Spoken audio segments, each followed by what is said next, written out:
The Walking Dead, the final season, has had a roller coaster of a ride, setting up new characters and a new environment for Clementine to survive in.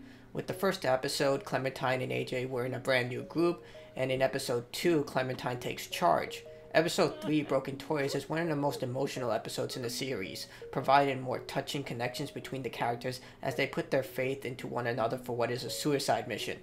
Telltale's The Walking Dead, the final season, episode 3, Broken Toys, is one of the best episodes of the series and sets up the finale with a bang. Telltale's The Walking Dead, the final season, episode 3, starts off running, with the events of the previous episode now forcing Clementine into a difficult situation. As the episode title conveys, Clementine must lead a bunch of broken kids into a suicidal mission to save those captured by Lily. Instead of just having Clementine propel herself from one part of the episode to the next, we slow down here, with each of the group members growing closer than ever.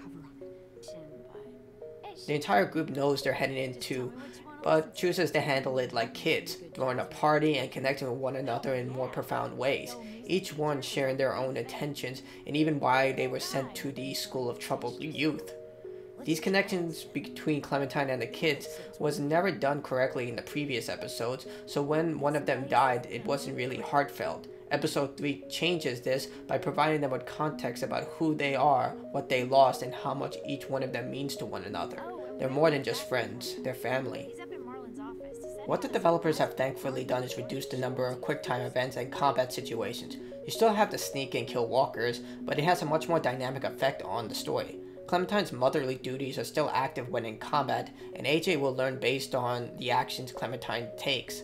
AJ also learns from not only Clementine but others around him, changing his perspective on life and leading to a deeply disturbing conversation that brings the two closer or even further apart.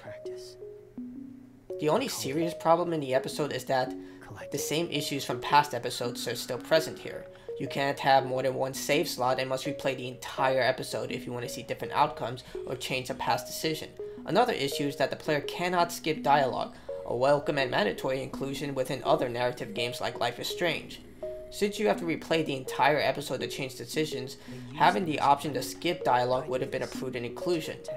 Given the circumstances of the developers of the former Telltale studio, it's understandable that this would not be a priority, but this issue has been present in other Telltale games and during the first episode of the final season. Telltale's The Walking Dead, the final season, episode 3 is an outstanding penultimate conclusion. It not only sets up for the finale, but takes a more narrative-driven focus to the season, fleshing out these characters and developing bonds with them. What sells the entire adventure is the constant twists that occur throughout the episode that helps things interestingly build along, setting up for the finale that will surely be a bang.